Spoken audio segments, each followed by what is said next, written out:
Human history. This psychological pattern operates in the shadows of your consciousness, destroying your focus so elegantly that you don't even realize you're being defeated. For years, I kept this discovery restricted to a select few, understanding that not everyone was prepared to recognize this force within themselves. Today I share with you what I observed, how this specific archetype hijacks your attention, fragments your goals, and keeps you eternally busy but never truly productive. If you feel you're ready for this level of understanding, hit that like button, subscribe to the channel and comment. What would you do with knowledge that most people couldn't bear to hear? There's a shadow lurking in the corridors of your mind. It moves silently, strikes without warning, and leaves devastation in its wake. You've felt its presence, haven't you? That sudden pull away from what matters most, that irresistible urge to check your phone mid-task, that voice whispering sweet justifications for abandoning your goals just when breakthrough feels within reach. Napoleon Hill knew this enemy intimately. He called it by many names throughout his research into the minds of the most successful individuals of his era. But one archetype stood out as the most insidious, the most dangerous, the most capable of transforming potential into mediocrity: the scattered mind. This isn't just distraction. This isn't mere procrastination. This is something far more sophisticated, far more cunning. It's an internal saboteur that has learned to wear the mask of productivity while systematically dismantling your capacity for deep, meaningful work. It convinces you that busyness equals progress, that jumping between tasks shows versatility, that responding to every notification demonstrates your importance. But what if I told you that this very tendency, this scattering of your mental energy, is the primary reason why most people live lives of quiet desperation, always starting but never finishing, always planning but never achieving? Your mind is like a laser beam with infinite potential power. When focused, it can cut through steel, illuminate the darkest corners, and create precise, transformative change. But when scattered, that same energy becomes nothing more than a dim light bulb, casting weak illumination in all directions, powerful enough to barely light a room, let alone transform a life. The scattered mind archetype feeds on your noble intentions. It loves your ambition because ambition creates more opportunities for fragmentation. The more goals you set, the more projects you start, the more interests you develop, the more food you provide for this internal destroyer of focus. Consider this. How many times have you begun your day with crystal clear intentions, only to find yourself at evening's end, wondering where the hours went? How many projects lie abandoned in the graveyard of your good intentions? How many dreams have withered not from lack of desire, but from lack of sustained, focused attention? The most successful individuals Hill studied, Carnegie, Edison, Ford, they all possessed one common trait that separated them from the masses: the ability to concentrate. Their mental energy, like a magnifying glass, focuses sunlight. They understood that scattered attention produces scattered results, while focused attention produces breakthrough results. Your phone buzzes. Your mind immediately wants to check it. That's the scattered mind archetype at work. An email notification appears. Your concentration breaks. The archetype strikes again. A new idea pops into your head while you're working on something important. Instead of capturing it and returning to your task, you chase it down rabbit holes of related thoughts. Another victory for the saboteur. This archetype doesn't want you to fail completely. That would be too obvious. Instead, it wants you to succeed just enough to remain trapped in mediocrity. It feeds you small wins to keep you satisfied while preventing the sustained focus necessary for extraordinary achievement. It's the difference between lighting matches and maintaining a bonfire. But here's what Hill discovered, and what you're about to learn. This archetype isn't invincible. It has weaknesses. It operates by predictable patterns. And once you understand its methods, you can not only defend against it, but transform its energy into the very fuel for your focused success. The ancient Stoics understood this battle. Epictetus spoke of the fortress of the mind that must be guarded at all costs. They knew that external events are neutral. It's our scattered reactions to them that create chaos. They practiced what we now call metacognition, thinking about thinking, observing the observer, becoming aware of the mental patterns that either serve or sabotage us.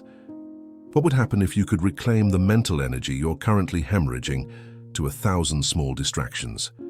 What would become possible if you could direct that scattered attention like a river channeled through a canyon, creating the pressure necessary to carve through any obstacle? The human brain processes approximately 60,000 thoughts per day. Most people allow these thoughts to flow like water spilled on a table, spreading in all directions, following the path of least resistance, ultimately evaporating without creating any lasting impact. But what if you could transform that mental water into a focused stream, capable of wearing down mountains? The scattered mind archetype whispers convincing lies. You need to stay on top of everything. What if you miss something important? Just a quick check won't hurt. You can multitask. You're different from everyone else.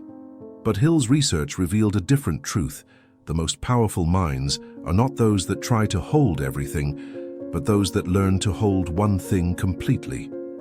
Viktor Frankl, surviving the ultimate test of human focus in concentration camps, discovered that even in the most scattered external circumstances, the one freedom that could never be taken was the ability to choose where to direct one's attention. This choice, this fundamental decision about where to place your mental energy, determines the quality of your entire existence. Every moment you spend in scattered attention is a moment stolen from your potential greatness. Every notification you answer immediately is a vote for a fragmented life. Every task you abandon half-finished is evidence that the archetype is winning the battle for your mind. But the war is far from over. Right now, as you read these words, you have an opportunity. You can choose to let this message join the scattered collection of half-absorbed information in your mind, or you can decide that this is the moment everything changes. This is the moment you begin to recognize the enemy, understand its tactics, and develop the weapons necessary to defeat it. The question isn't whether you're capable of focus. You are. The question isn't whether focused attention produces extraordinary results. It does.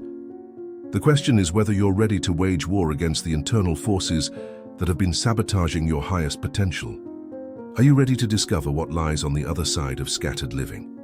Are you prepared to learn what becomes possible when you transform from someone who reacts to every distraction into someone who responds only to what serves your highest purpose? The path forward requires courage, because you'll need to say no to 1,000 good opportunities to say yes to the few great ones. You'll need to disappoint people who have grown accustomed to your scattered availability. You'll need to sit with the discomfort of missing out on things that feel important but aren't essential. But what if I told you that on the other side of this discomfort lies a life of such focused power that others will marvel at how much you accomplish with seemingly less effort? What if I revealed that the secret to extraordinary achievement isn't working harder, but focusing deeper? What if the very thing you think is helping you stay connected and productive is actually the chain that binds you to a life of perpetual mediocrity? Imagine a world where your attention belongs entirely to you, where you decide moment by moment how to invest your mental energy, where the chatter of 1,000 distractions fades into background noise while you pursue your most important work with laser-like intensity.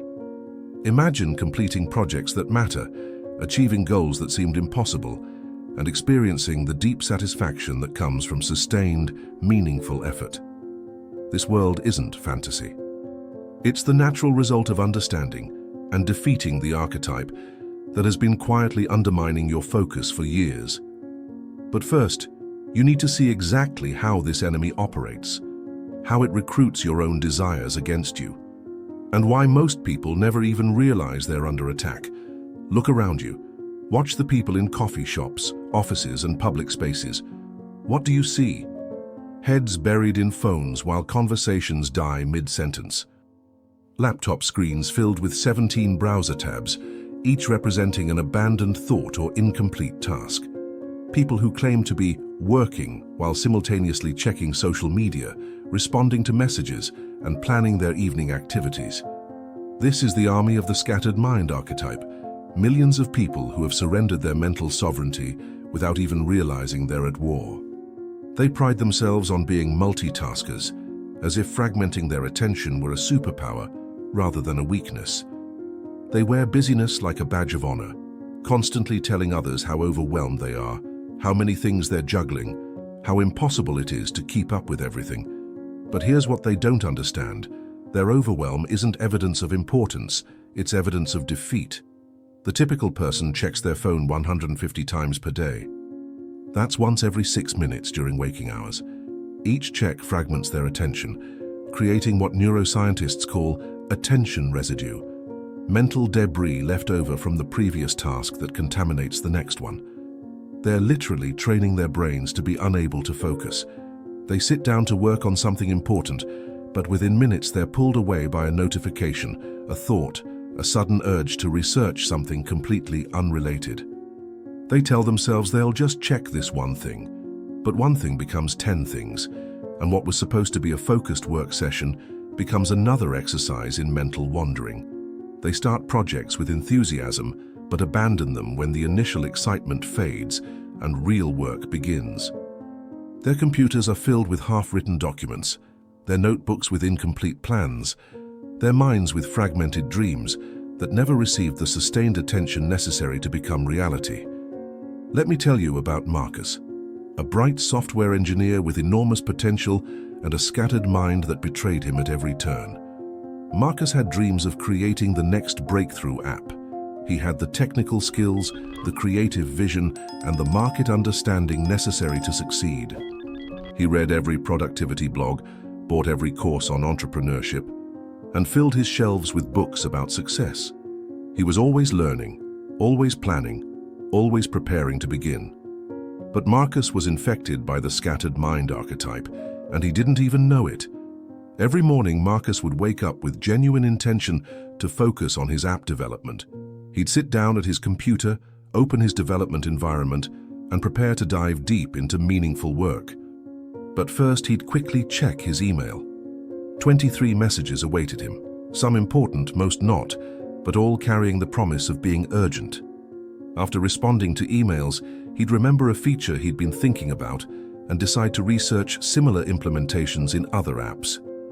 This research would lead him down a rabbit hole of design inspiration websites, which would remind him of a podcast about user experience he'd been meaning to listen to, which would make him think about a book recommendation from that podcast, which would lead him to Amazon to read reviews, which would somehow end up with him watching YouTube videos about productivity techniques.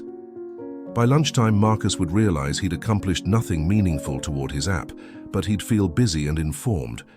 The scattered mind archetype had won another battle, convincing Marcus that his morning of fragmented activity constituted progress. This pattern repeated daily for 18 months. Marcus had accumulated an enormous amount of random knowledge about app development, user experience, marketing strategies, and productivity systems, but his app remained a collection of half-written code and incomplete designs. He had become an expert consumer of information about success, while remaining a stranger to actual achievement. When friends asked about his app, Marcus would enthusiastically share his latest ideas and insights, describing features he planned to implement and strategies he intended to use. He sounded knowledgeable and passionate. But knowledge without focused application is just sophisticated procrastination. The breakthrough Marcus envisioned eventually came to market, created by someone else. Someone who spent less time researching and more time building. Someone who resisted the seductive pull of scattered learning in favor of focused execution. Someone who understood that information without implementation is worthless. Marcus watched his dream become someone else's reality, and he couldn't understand how it had happened. He had all the knowledge, all the plans, all the good intentions. What he didn't have was the focused attention necessary to transform possibility into actuality. The scattered mind archetype had convinced Marcus that gathering information was equivalent to making progress, that planning was equivalent to building, that being busy was equivalent to being productive. By the time he realized his mistake, the opportunity had passed. This is the fate of most people infected by the scattered mind archetype. They live in a perpetual state of almost starting, almost finishing, almost breaking through. They have 10% progress on 100 different fronts instead of complete mastery in any single area. They mistake motion for movement, activity for achievement, learning for applying. They become sophisticated analysts of success while remaining amateurs at actually succeeding. They can tell you exactly why focus matters while demonstrating daily that they don't know how to focus. Watch them in meetings, constantly checking their devices while pretending to listen. Observe them in conversations, waiting for their turn to speak instead of truly hearing what others say. Notice how they handle stress, by adding more activities instead of simplifying, by seeking more information instead of acting on what they already know. They live in a constant state of mental fragmentation, never fully present in any moment, always partially elsewhere, always missing the depth that comes from sustained attention. They skim the surface of life like stones skipping across water, touching many points, but never penetrating deeply enough to create lasting impact. The most tragic part? They often work harder than focused individuals, but achieve far less. They exhaust themselves through constant task switching, decision-making, and attention management, while those who understand focus accomplish more with less effort by directing their energy purposefully. They wonder why others seem to have more time, more energy, more success. They attribute these differences to luck, connections, or natural talent, never recognizing that the real difference lies in the quality of attention, not the quantity of effort. The scattered mind archetype feeds on their best intentions. Every time they decide to focus better, it presents them with seemingly important alternatives. Every time they try to simplify, it convinces them they need to add one more thing. Every time they attempt to go deep, it reminds them of all the surface-level activities they might be missing. Most people spend their entire lives fighting battles on 100 different fronts, wondering why they never achieve decisive victory in any area. They spread themselves so thin that they become transparent, visible but ineffective, present but powerless. They become victims of what psychologists call continuous partial attention, always monitoring multiple streams of information without ever diving deeply into any single stream.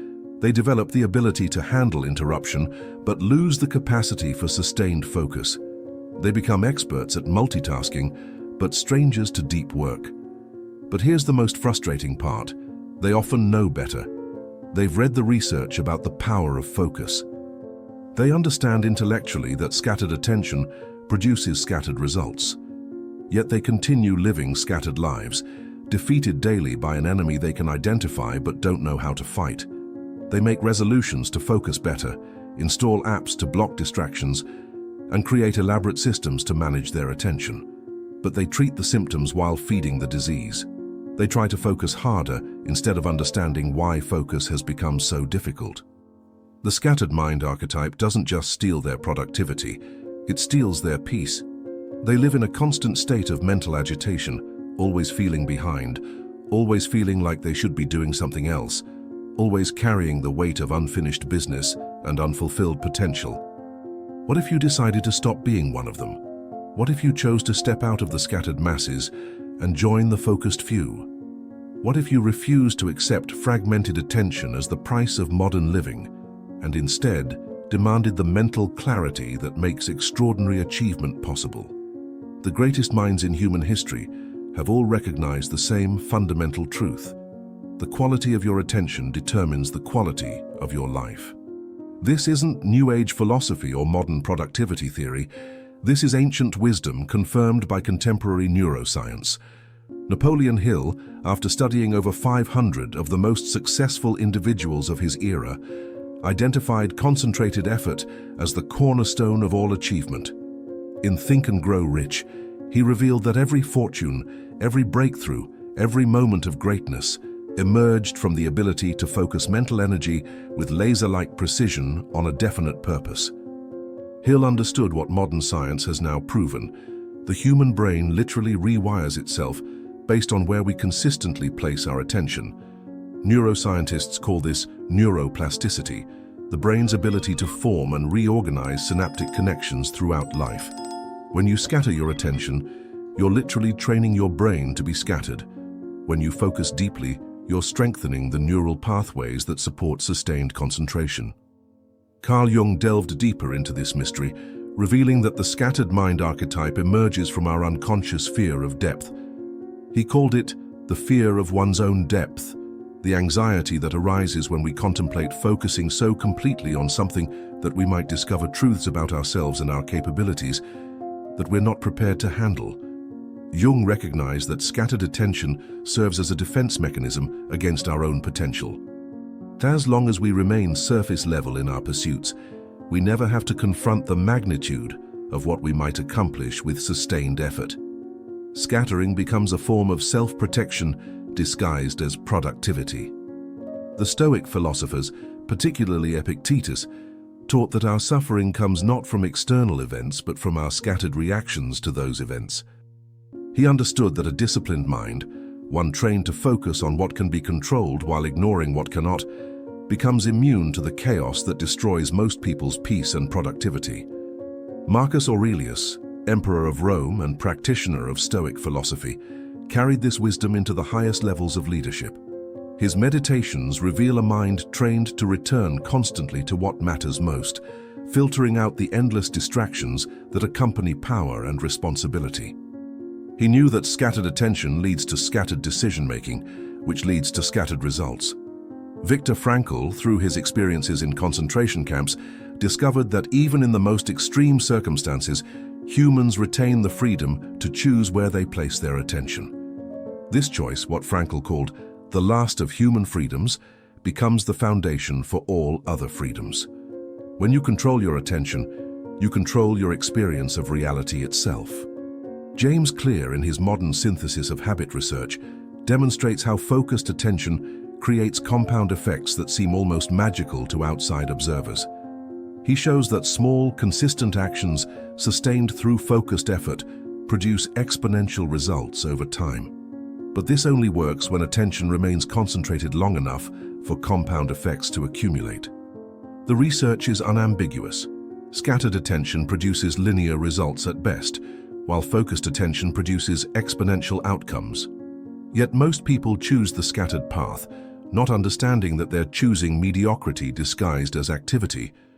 Friedrich Nietzsche understood this paradox, writing about the overman who transcends the herd mentality of scattered living.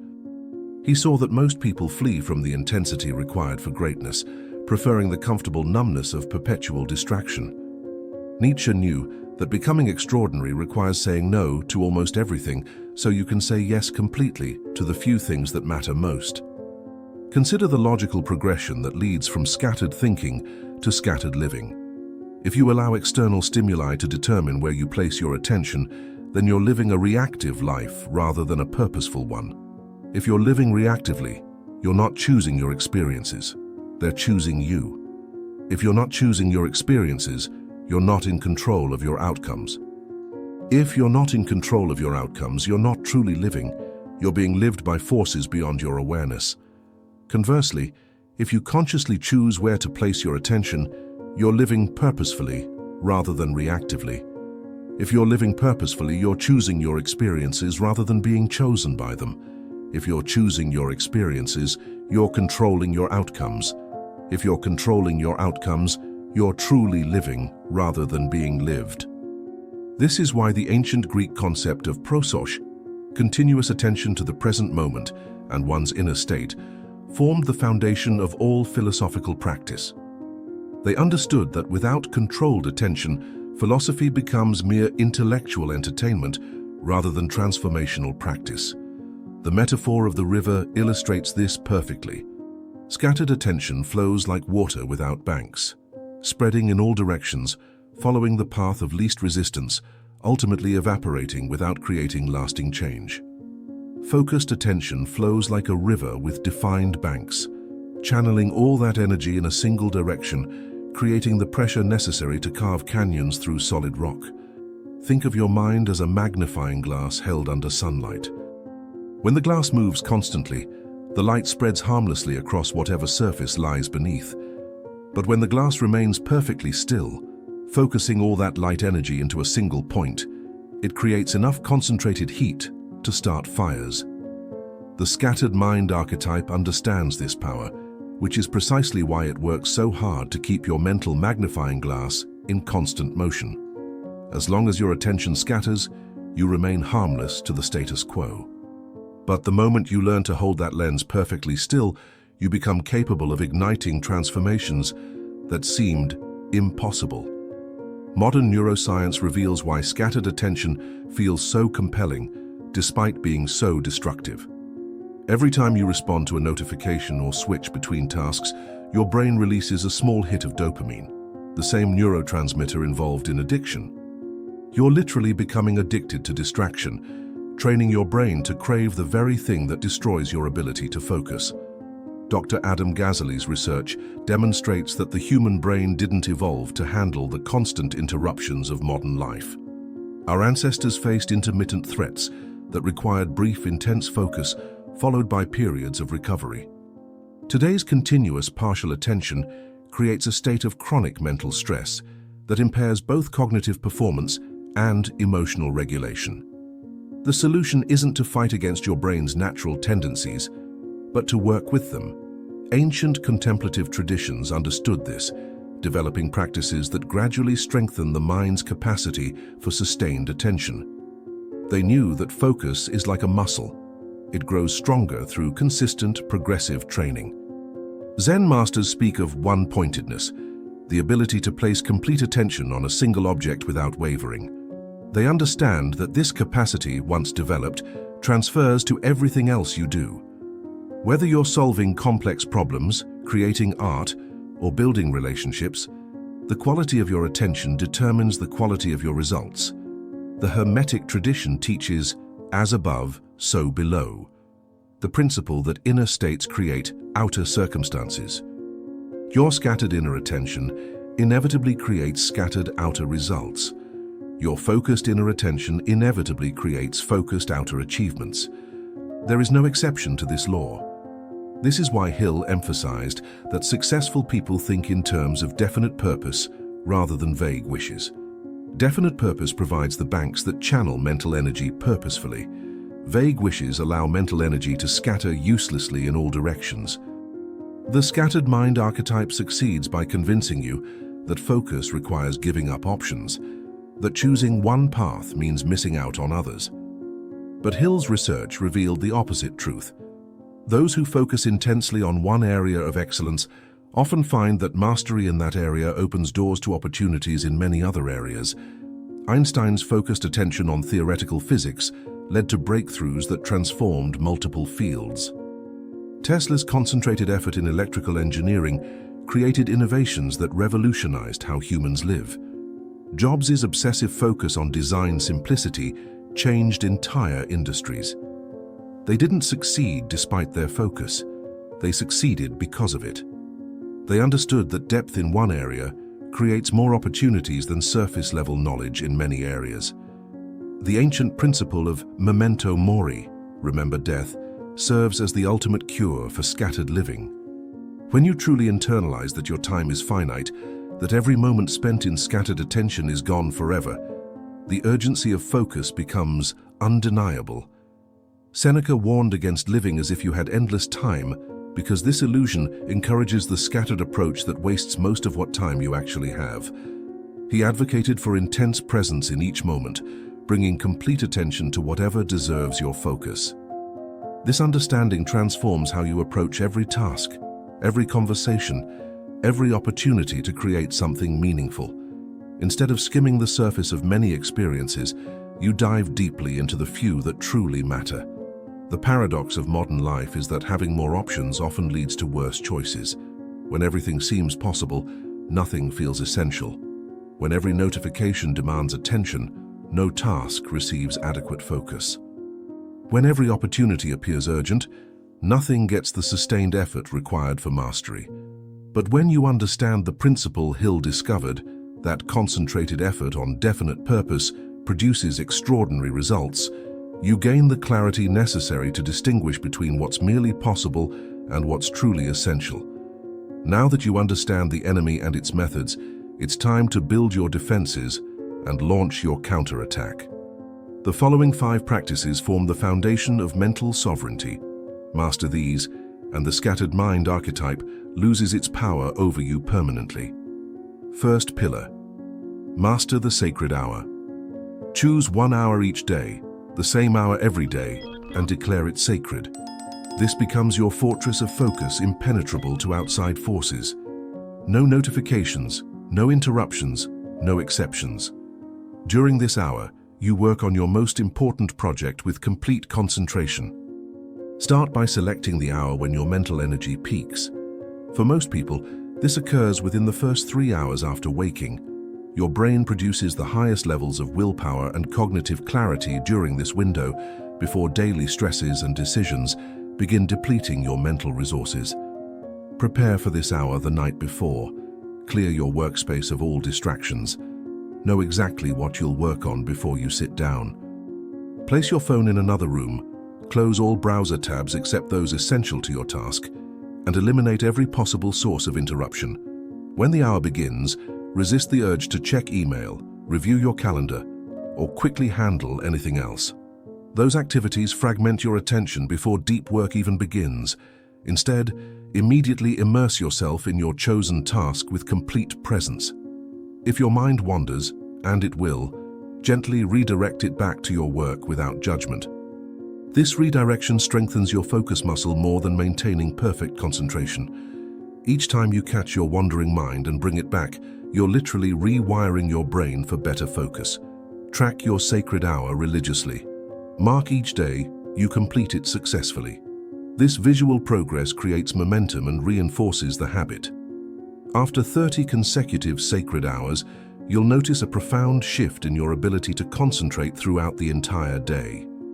When faced with seemingly urgent requests during your sacred hour, remember, if something is truly urgent, it would have happened yesterday.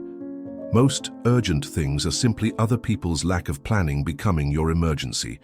Your sacred hour is more important than their poor time management. Second pillar, practice strategic ignorance.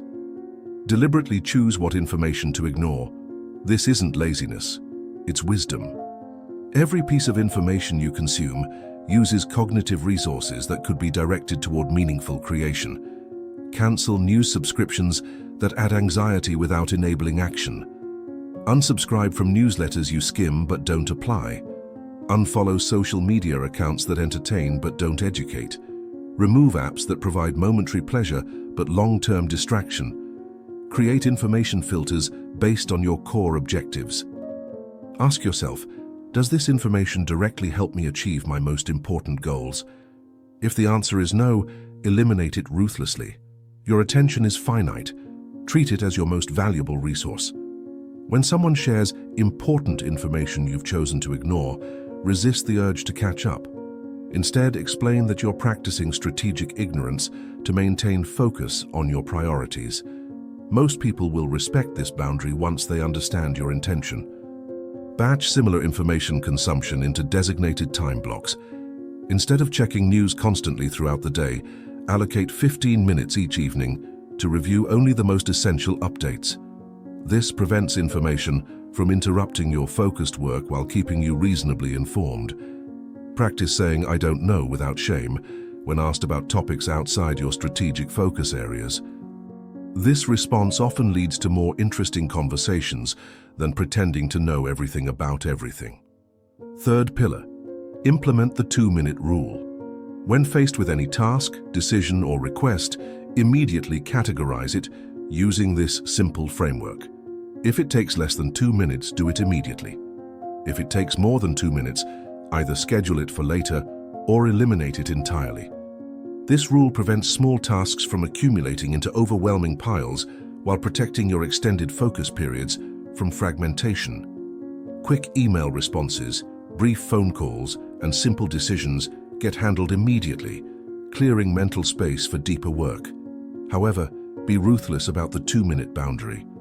Many tasks that seem like they'll take 2 minutes actually require 10 or 15.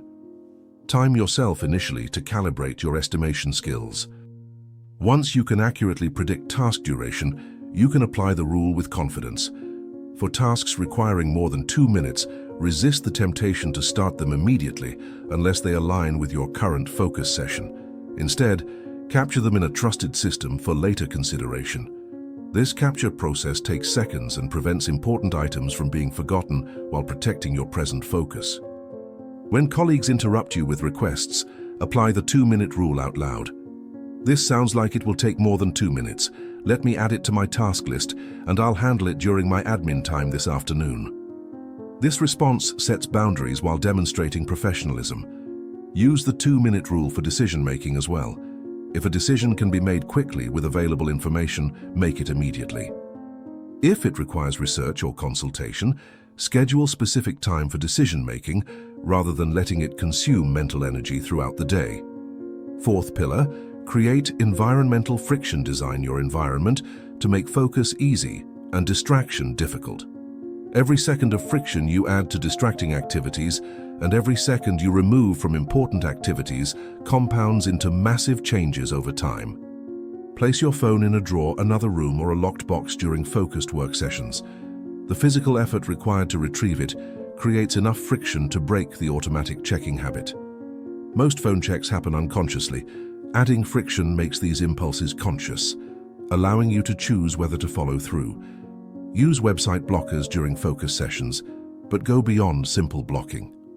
Set up your computer so that accessing distracting websites requires multiple steps, opening a different browser, typing in passwords, or navigating through multiple menus. This friction often eliminates the impulse entirely. Organize your workspace so that everything needed for important work sits within arm's reach, while items used for less important activities require getting up and moving. This subtle difference influences behavior more than you might expect. Create rituals that signal to your brain when focus time begins. This might involve lighting a candle, playing specific music, or putting on noise-canceling headphones. These environmental cues help your mind transition into deep work mode more quickly. Remove visual reminders of distracting activities from your workspace. If you can see your personal reading pile while trying to work, you'll think about reading. If you can see your gaming console, you'll think about gaming. Keep only items related to your current focus area visible during work sessions. When you encounter unexpected friction while trying to focus, a missing file, a dead battery, a cluttered workspace, resist the urge to use this as an excuse for distraction. Instead, quickly resolve the friction and return to your important work. How you handle these moments determines whether you maintain momentum or lose it entirely. Fifth pillar, practice attention anchoring. Develop the ability to return your wandering attention to your chosen focus point instantly and repeatedly. This skill, more than any other, determines your capacity for sustained concentration. Choose a specific physical sensation as your attention anchor, the feeling of your breath moving in and out, the weight of your hands on your keyboard, or the pressure of your feet against the floor. When you notice your mind wandering during work, immediately redirect attention to this anchor before returning to your task. This two-step process, anchor, then task, trains your brain to regain focus quickly rather than spiraling into prolonged distraction. Most people try to force their attention directly back to work, which often triggers resistance and further wandering. Practice attention anchoring during non-work activities as well. While listening to conversations, periodically notice when your mind starts preparing your response instead of hearing what's being said. Return to your breath anchor, then refocus on listening. This practice strengthens your attention muscle for use during important work. Use attention anchoring during moments of stress or overwhelm. When facing a difficult problem, multiple deadlines, or emotional pressure, your mind naturally scatters as a protection mechanism. Returning to your anchor restores calm clarity that enables better decision-making. Set random alerts throughout your day to practice attention anchoring. When the alert sounds, notice where your attention was, return to your anchor for 3 breaths, then mindfully choose where to place your attention next. This practice prevents unconscious attention drift and strengthens conscious attention control. During meetings or conversations, use attention anchoring to remain present instead of mentally preparing your next contribution. This improved presence makes you a better collaborator and often leads to insights you would miss while thinking ahead. Integration and implementation. These 5 pillars work synergistically. Your sacred hour becomes more productive when you've practiced strategic ignorance to eliminate mental clutter. The 2-minute rule prevents small distractions from interrupting your sacred hour. Environmental friction supports both your sacred hour and strategic ignorance practices. Attention anchoring strengthens your ability to maintain focus during your sacred hour and resist distractions you've made more difficult to access. Start implementing one pillar at a time. Master your sacred hour for 2 weeks before adding strategic ignorance practices. Once both feel natural, incorporate the 2-minute rule.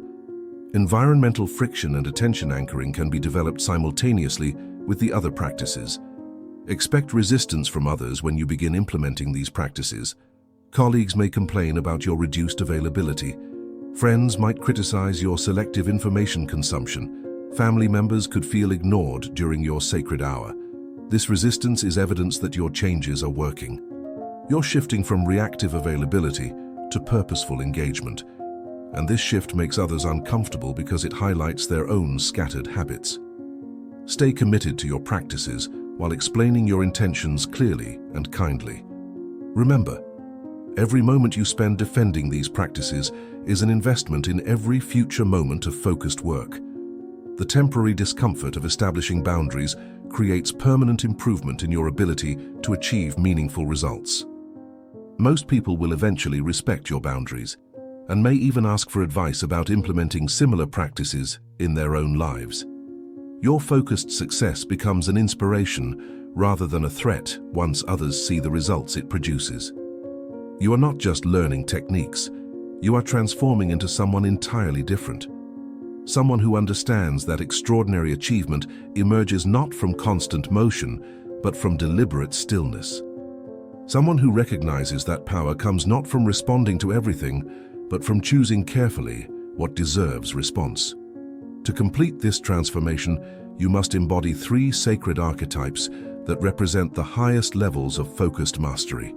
These are not roles you play, but identities you become. The mountain, unshakable presence. Picture yourself as an ancient mountain, rising majestically from the earth, roots extending deep into bedrock that formed over millions of years. Storms rage around you. Winds howl, lightning strikes, rain pounds your surface. But you remain unmoved. You are not fighting the storm. You are something far more powerful than any storm. This is who you become when you master focus. The mountain doesn't struggle against weather because it operates from a completely different level of existence. Weather is temporary. Mountains are eternal. Distractions are temporary. Your focused presence is eternal. When someone demands immediate attention during your sacred work time, you embody the mountain. You don't argue or explain extensively. You simply remain present to your chosen purpose while the demand swirls around you like weather. I'm in deep work until noon. Let's connect this afternoon. Then you return to your work with the unmovable certainty of stone. The mountain doesn't question whether it should remain standing when storms come. It doesn't wonder if it's being too rigid or missing out on the excitement of being blown around. It simply is what it is, and its very being provides stability for everything around it. People begin to rely on your mountain presence.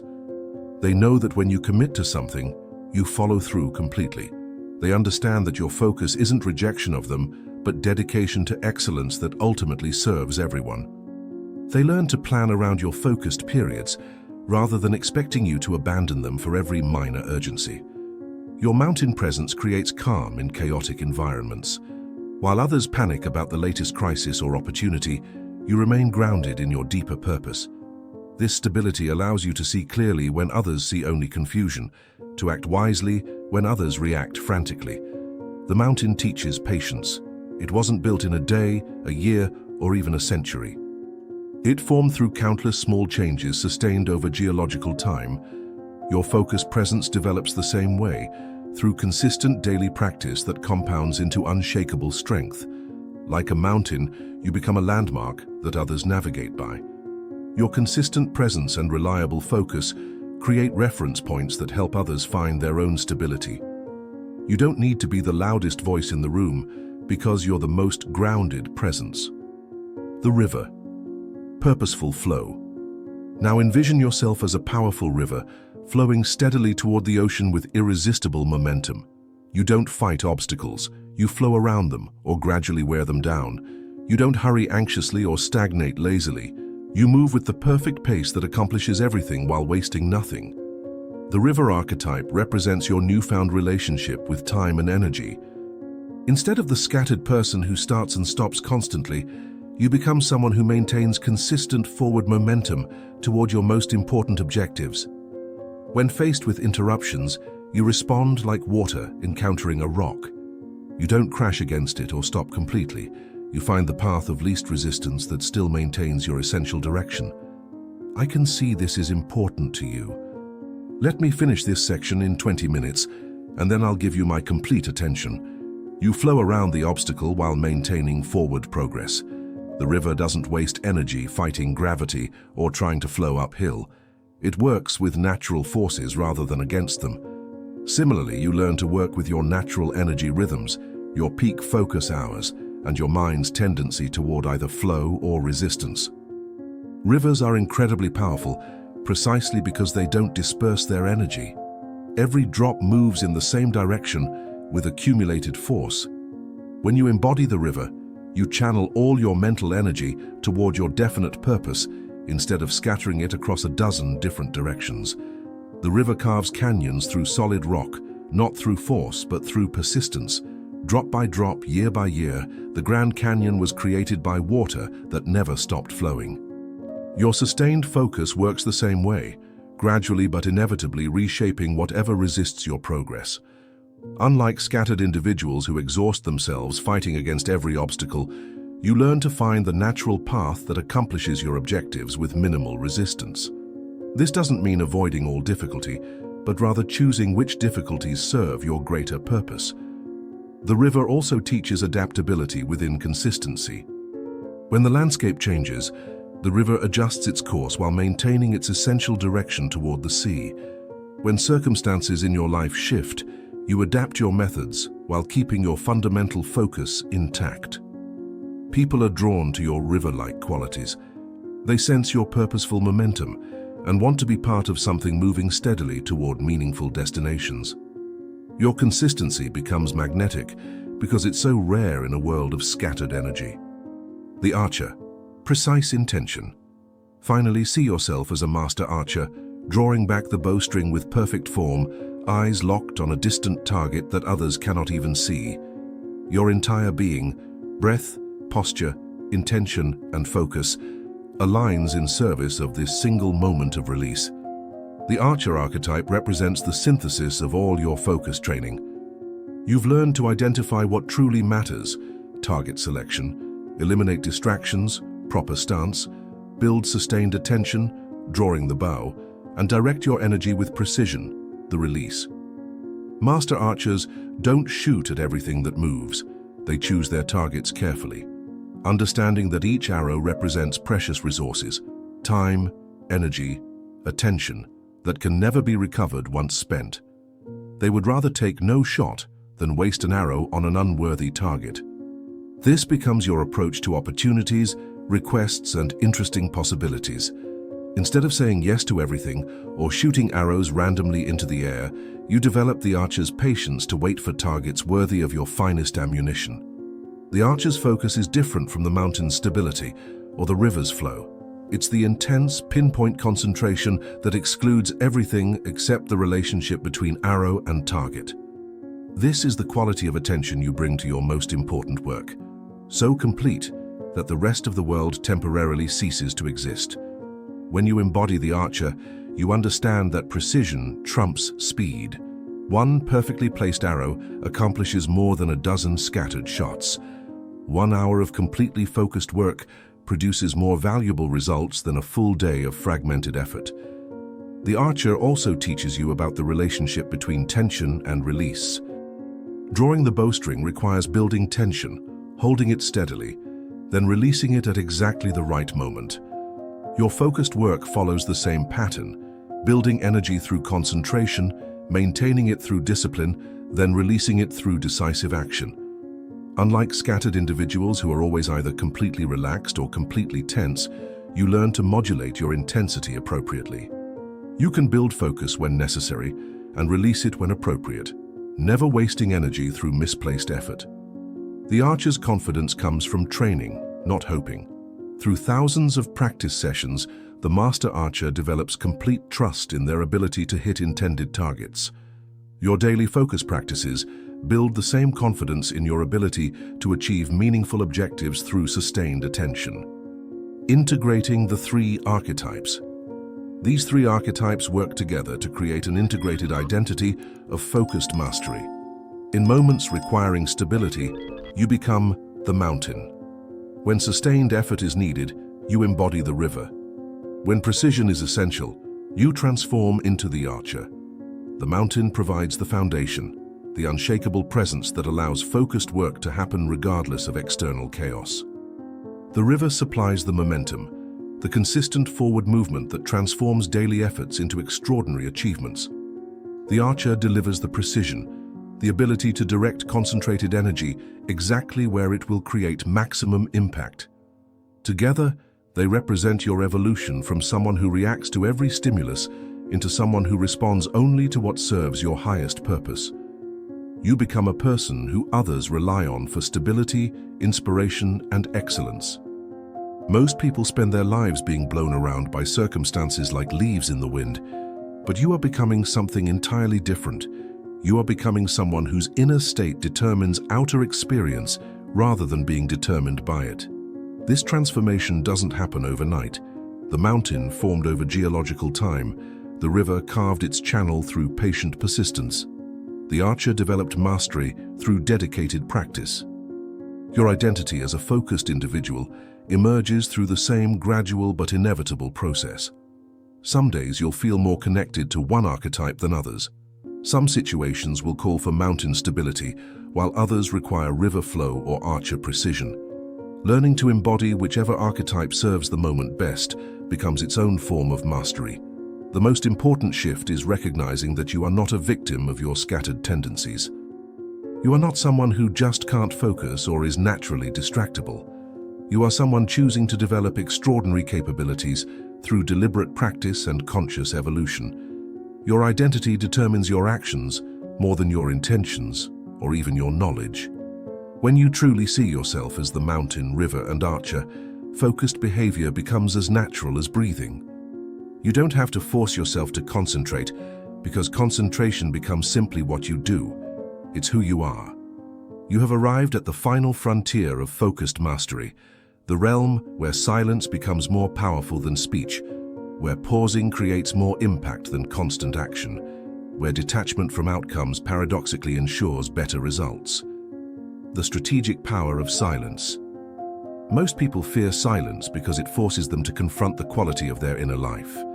They fill every moment with noise, activity, and stimulation to avoid facing what emerges when external distractions stop.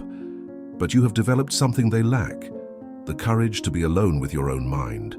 This courage transforms silence from something to be avoided into your greatest strategic advantage. When someone makes an unreasonable request, resist the urge to immediately explain why you can't comply. Instead, pause.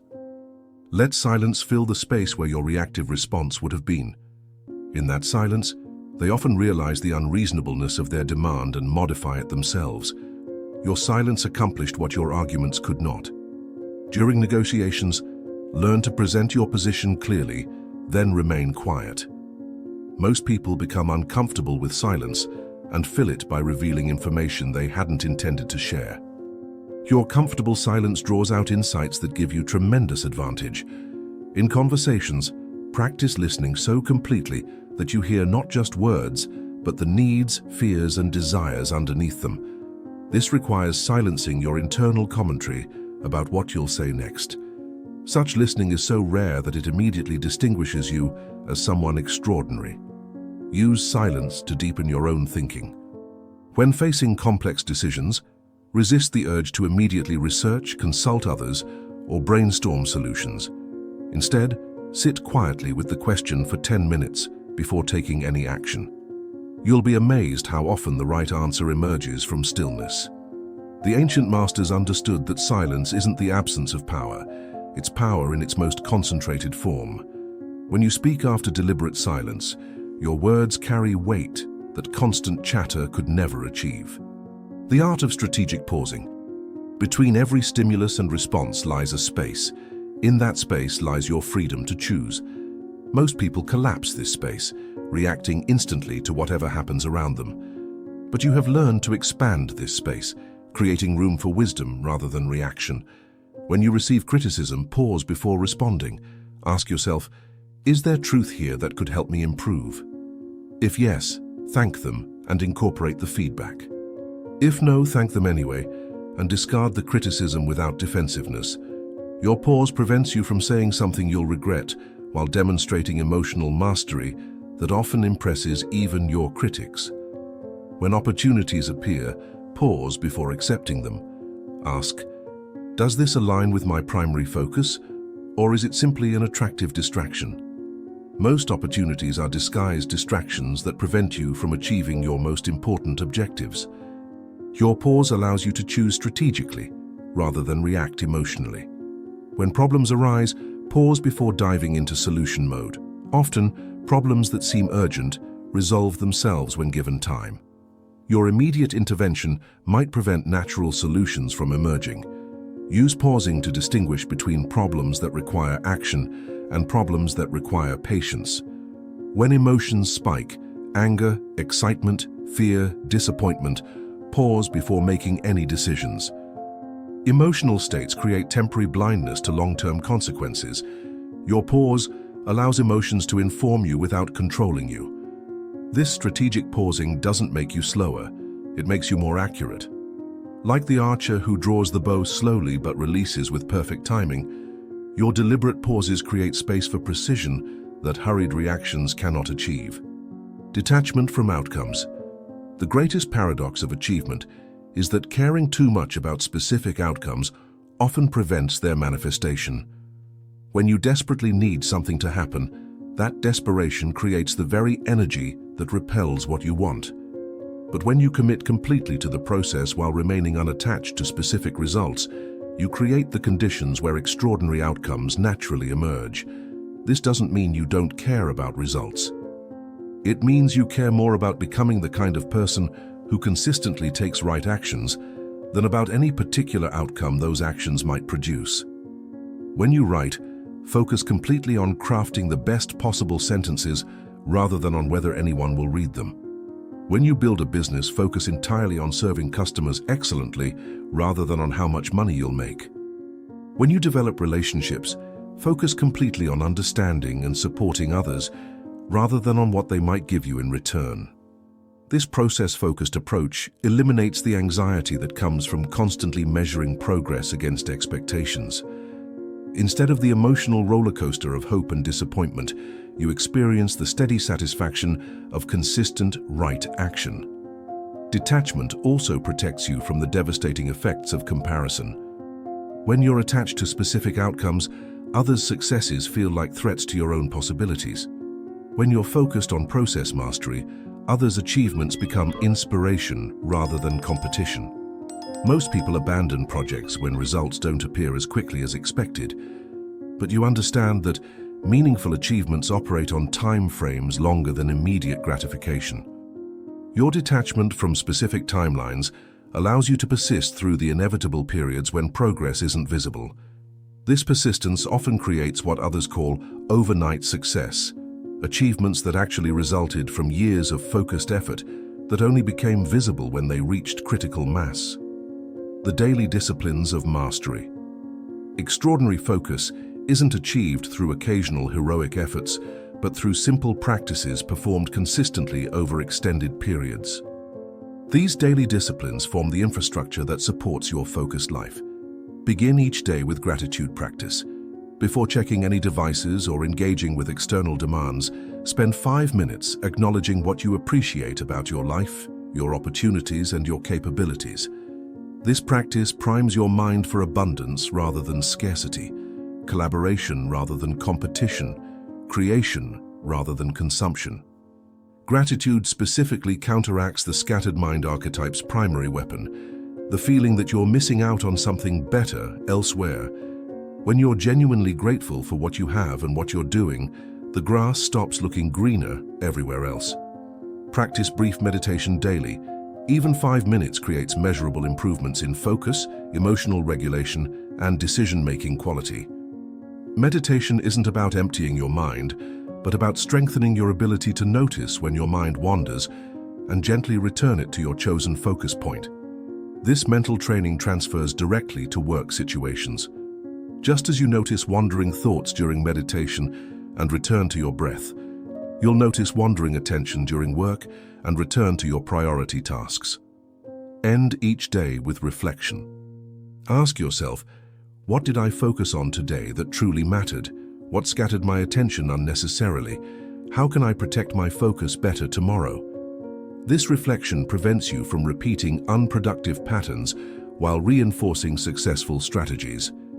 Exercise your physical body to strengthen your mental focus. The discipline required to maintain consistent physical training directly enhances your ability to maintain consistent mental training. Your body and mind are not separate systems. They're integrated aspects of a single organism. Read books that challenge your thinking rather than just confirm your existing beliefs. Deep reading requires sustained attention and complex reasoning, exactly the capabilities you're developing for your most important work. Shallow content consumption weakens these capabilities, while deep content consumption strengthens them. The integration of all elements. You now possess the complete arsenal needed to defeat the scattered mind archetype permanently. You understand its methods and motivations. You've developed practical defenses and offensive strategies. You've cultivated the identity of someone who chooses focus over fragmentation. The sacred hour gives you protected time for deep work. Strategic ignorance prevents information overload from fragmenting your attention. The 2-minute rule keeps small tasks from accumulating while protecting extended focus periods. Environmental friction makes focus easy and distraction difficult. Attention anchoring allows you to quickly return wandering focus to chosen objectives. The mountain archetype provides unshakable stability in chaotic environments. The river archetype supplies consistent momentum toward meaningful goals. The archer archetype delivers precision when directing concentrated energy toward specific targets. Strategic silence and pausing create space for wisdom rather than reaction. Detachment from outcomes eliminates the anxiety that scatters attention across worry and wishful thinking. Daily disciplines build the foundation that supports extraordinary focus over extended periods. Most importantly, you've discovered that focus isn't just a productivity technique. It's a way of being in the world that creates profound satisfaction, meaningful achievement, and positive impact on everyone around you. Your focused presence becomes a gift to others. In a world where most people offer distracted attention, your complete presence makes others feel valued and understood. Your ability to listen deeply, think clearly, and act purposefully creates experiences that others remember long after conversations end. Your consistent progress toward meaningful objectives inspires others to examine their own scattered patterns. Without preaching or criticizing, your example demonstrates what becomes possible when someone chooses focus over fragmentation. Your immunity to the anxiety and overwhelm that plague the scattered masses allows you to remain calm and helpful when others are panicking. Your perspective becomes valuable because it emerges from depth rather than surface-level reaction. The moment of choice. Every moment offers the same fundamental choice. Will you scatter your attention across whatever seems urgent, or will you direct it purposefully toward what truly matters? This choice determines everything else. It determines whether you'll complete meaningful projects or abandon them half-finished. It determines whether you'll develop deep expertise or remain a shallow generalist. It determines whether you'll create something lasting or just consume what others have created. The scattered mind archetype will never completely disappear. It's too useful as a defense mechanism against depth, challenge, and potential failure. But it no longer has power over you because you recognize its voice and can choose whether to listen. When it whispers that you're missing out on something more exciting, you remember the profound satisfaction of completed projects and deepening mastery. When it suggests that you need to monitor everything constantly, you recall the peace that comes from strategic ignorance and purposeful engagement. When it tries to fragment your attention across multiple simultaneous tasks, you embody the mountain's stability. the river's flow, and the archer's precision. You make choices from your deepest wisdom rather than surface-level impulses. The promise fulfilled. You began this journey as someone whose attention was constantly hijacked by forces beyond your awareness. You end it as someone whose focus belongs entirely to you, to direct, to protect, and to use in service of your highest aspirations. You have learned that extraordinary achievement requires ordinary practices, performed with extraordinary consistency. You understand that focus is not about doing more things, but about doing the right things completely. You recognize that your attention is your most valuable resource and that protecting it is your most important responsibility. You know that scattered attention creates scattered results, while focused attention creates compound results that seem miraculous to outside observers. When you master focus, you master your life. When you direct your attention purposefully, you create experiences deliberately. When you choose depth over breadth, you discover capabilities you never knew you possessed. The scattered masses will continue living lives of constant interruption, perpetual distraction, and accumulated regret. They will wonder why others seem to accomplish so much with apparently less effort. They will search for better techniques, more efficient systems, and faster methods, while missing the fundamental truth you now understand. Nothing substitutes for sustained attention applied to meaningful objectives over extended periods. All the productivity systems in the world cannot help someone who hasn't learned to protect and direct their focus. All the opportunities in the world cannot benefit someone who scatters their energy too widely to capitalize on any of them. But you are no longer one of the scattered masses. You have joined the focused few who understand that attention is destiny, that presence is power, and that choosing where to place your mental energy is choosing how to shape your reality.